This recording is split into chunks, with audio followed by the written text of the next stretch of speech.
All right there, John. Just got complete with your custom Stryker 955 version 1. We have a full tune-out done to this radio.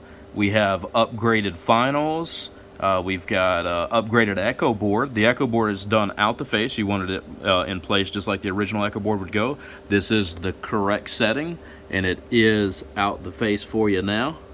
Like about 8 o'clock on the back knob and 11:45, 12 o'clock on the small inside control here. This is the amount, this is the speed, both are adjusted correctly. But this is an upgraded echo board that's custom done out the face like the original board. I had to split the board and all to get it to fit. And then it's got mods done to the echo board too to expand the bandwidth of it. We have Hifi Transmit. We have Hifi Receive done as well. Also have all mode Hifi for FM and sideband, so for receive and transmit on those modes as well. We have a 5-band internal equalizer to give extra depth and fullness, more fidelity. You know, we can boost the positive ranges and cut the negative ones. That 5-band EQ is all set perfect on the inside for you. We have some extra options here on the side too. We have a variable peak power control, and then we also have a variable average power control. So the average power control is right on the back side here. The peak power control is on the front side here. So you'll be able to get full range to any level of power you need, especially with both controls and also a variable power adjustment too. So this controls your carrier, this controls your peak power, and when you pull your peak down, of course the bird's going to go, you know, in correspondence with the peak to keep it properly balanced. But then you can individually control the bird for like a more fine adjustment to get the bird numbers exactly where you need them, independent of the peak too. So you get full versatility that way. Also, we have a variable tone control. I've got it roundabouts in the correct location. I may have to adjust that on the fly when I go to listen to it, but that's pretty close to where it needs to be here. I cut that gain up. The gain usually around about 3 o'clock with the, you know, with the microphone on. Right here, I've got an echo on and off switch. So up is on and then down is off. And then back here at the bottom, we have a headphone jack. Sorry, it's hard to see with the PL259 plugged in here, but a headphone jack here. All you got to do is plug in, and then to come out stereo, out your headphones, and that's independent of your speaker. So you can be running an external speaker and your headphones at the same time, and this one plays stereo through your headphones without any kind of adapter. It's all done in the connector itself. All right, so that's I think that's all the options. It is possible I could miss one. We did a lot of options to this particular radio, and then you did a lot of extras, as in we've got a Fatboy 8-pill, just regular HG 2879s. Of course, you could hit these things with around 300 watts or so, but you're only going to be hitting it just with this barefoot Stryker, which is, you know, 120 watts roughly, you know, so that, you know, you're just going to be loafing this box, you know, and it'll last a lifetime ran that way. We love to set them up with a straight 8-pill or straight 4-pill. It works out really well with the Stryker, and, you know, definitely loafs along an 8-pill, lasts you a lifetime that way. Other than that, we've got a lot of other stuff. One of your jumpers is actually here underneath the box. Your other jumper is up here. These are perfect half-wave cut, you know, nulled, you know, done properly. Very few people actually know how to null properly. I've seen all kind of videos online, and everyone I've seen is wrong. But this is nulled correctly. A-gauge wiring harness here for the radio. I actually got 2 harnesses for 2 different vehicles, both for the radio. This here is a 0-gauge harness done up for your 8-pill, and then of course we got inline fuses on everything. You know, larger fuse on the big wiring harness there. You can see it on the side here. But anyway, so I think that covers everything. Both your jumpers. We got a modded D104.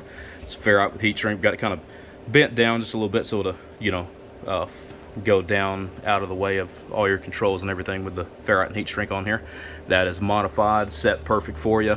Then we got a 3 on the back of yours. Yeah, about a 3 is where it come out to the best. So we got a modded D104, and I think we got a stainless steel bracket. I still got to get you together too. Might be the only thing I haven't put in that pile up there of stuff that you got from us.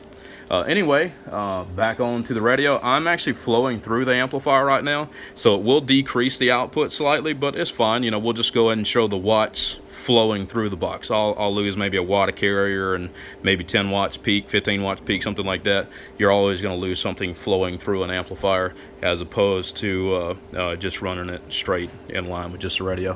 So we'll go ahead and show it flowing through. We'll see what kind of carrier input we got going on. That's something else I did with the carrier too. I just set it where you can run the carrier wide open here for barefoot and for the box, just to keep from having any kind of confusion or any problems. I don't want you to have to remember to cut it down to here, or some kind of specific place. We just set it to where you can run it wide open barefoot and for the box. Keep it nice and simple and very safe that way. All right, so we'll go ahead and see what our carrier is now. Going through the box, granted, looks like we're keying about 13 watts. So, you know, maybe without going through the box, it'd probably be more like 14 watts carrier. We look at it on the spectrum analyzer. Carrier looks clean. I'll go ahead and modulate it there. Everything looks good, just like it should. We're going up to the next scale and see what kind of output we're showing here. We're about 110, you know, or so. And that would certainly be closer to 120, 130 if I was not flowing through the amplifier. And I'm contemplating on showing that just for craps and giggles. All right, so 152 here, 134 there. Check our peak over here.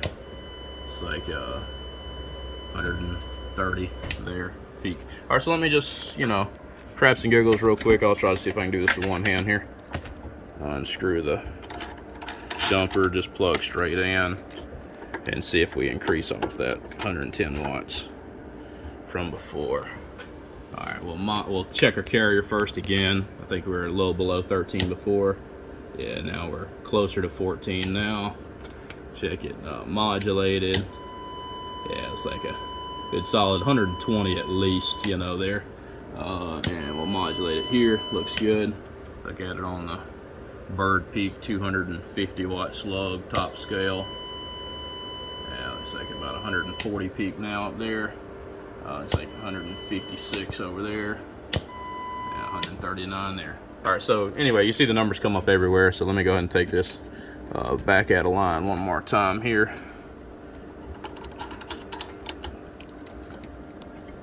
Or put the box back in line rather.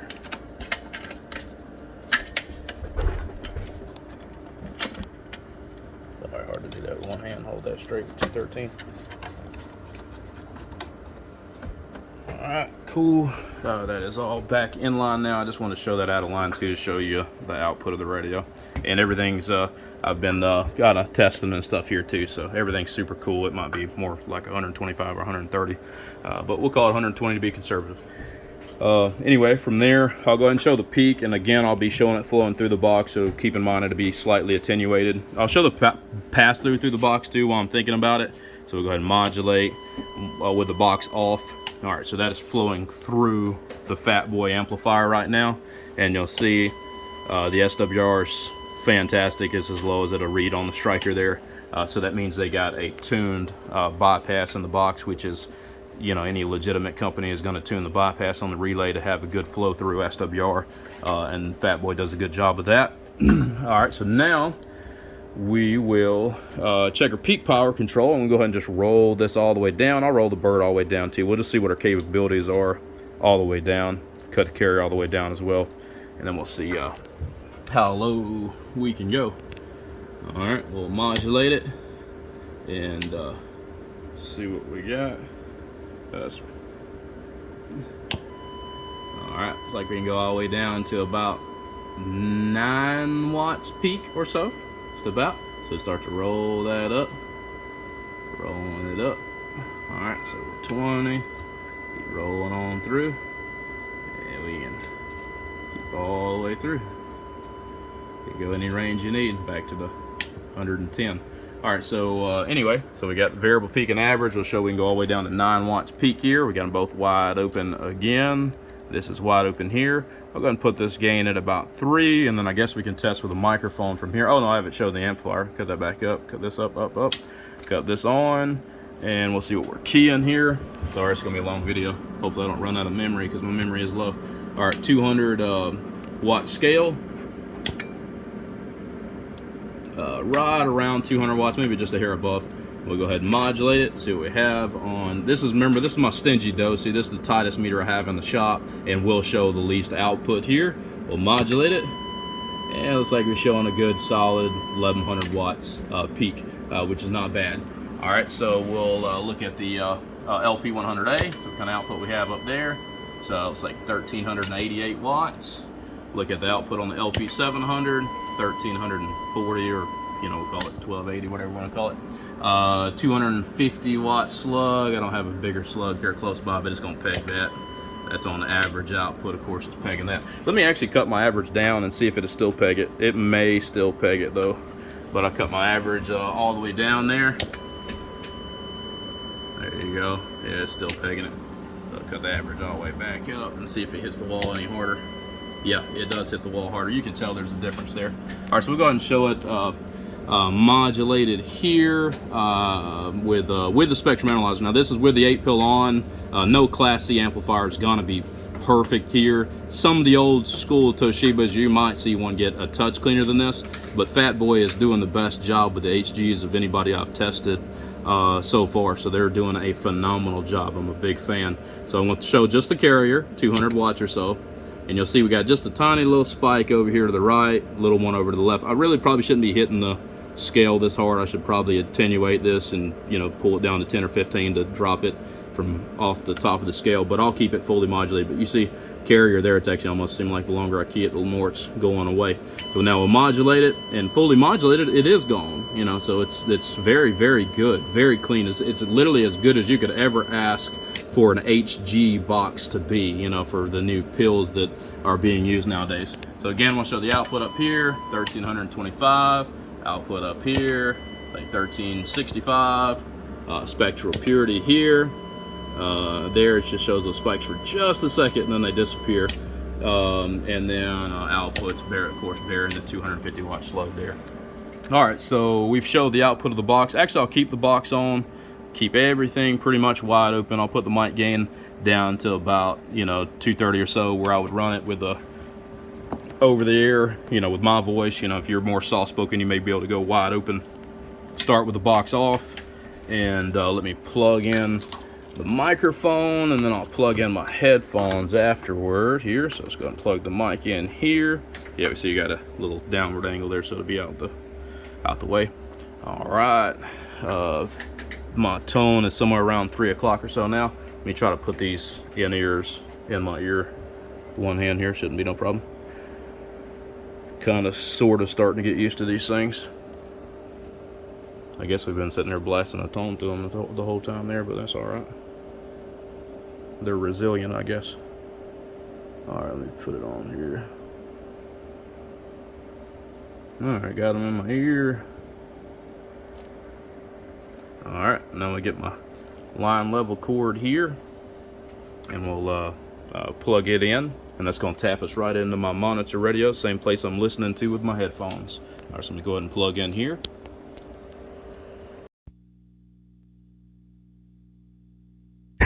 All right there, John. Yo, we're just checking it out right here. Got your Stryker 955 right here. As a matter of fact, right now, barefoot. The amplifier is not on, and you can hear it sounds great. It's got good fidelity to it, good range. Have a 1-2, everything sounds real good. So now I'm just going to reach over here and hit the switch at the same time I'm talking, and you can kind of hear everything that I had before just come up and get a little bit bigger, a little bit stronger. Have a 1-2, so there's with the box on, and we're fully modulated now. Have a 1-2, breaker. Looking at our output up here, everything's looking good. Doing a real good job on this end. Have a 1-2, breaker. Reach back over here, flip the switch off again, and you can hear it just kind of pulls down subtly. It's the same thing we had going in. We just kind of amplify it a little bit. Have a 1-2. All right, there it is. Over the air with the amplifier on, 1200 plus watts output, and you can hear it sounds fantastic. Have a 1-2, breaker. I have some people ask about the echo switch, like no echo on AM, so let me flip that off on the back here. I'll get my brother to flip it off.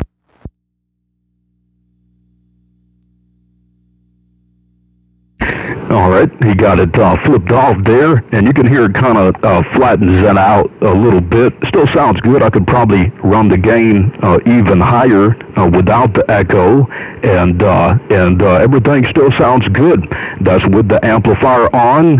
This is with no echo at all. I'll kind of back down, and we'll reach back over and flip that switch again, and we'll see what it sounds like with the echo back in line. Hello, 1, 2, breaker. See, that's the purpose of the echo. Some people, kind of put something to compete with your voice where it's too much bouncing, too much going on. This is about as much echo effect as I'll put in anything, but if you listen to it, it just fills it out. It makes it fuller and stronger. And that's the purpose of the board that I use, because the one that comes in here is very poor. Anyway, appreciate you, John. Hope you enjoy it, and we appreciate the business. All right, the only thing I haven't went over with you, John, that I'm going to need to call you and I'm going to ask you is, I know you got all Mode Hifi, so that sounds like sideband may be important to you, and this is all aligned. It sounds fantastic on sideband, but this amplifier does not have a sideband delay in it. So I'm going to call you after I finish this video here, and I will ask if you need a delay, and if you do, I'll put one over here for you and have you a sideband delay to where you can use the amplifier on sideband. Now, it won't be AB bias, it'll be Class C, but as easy as you're running this, the way you're loafing it, the quality of the sound, it will still sound just fine on sideband as long as we put a delay in there. Appreciate you, man. Thanks for the business, and hope you enjoy your new radio.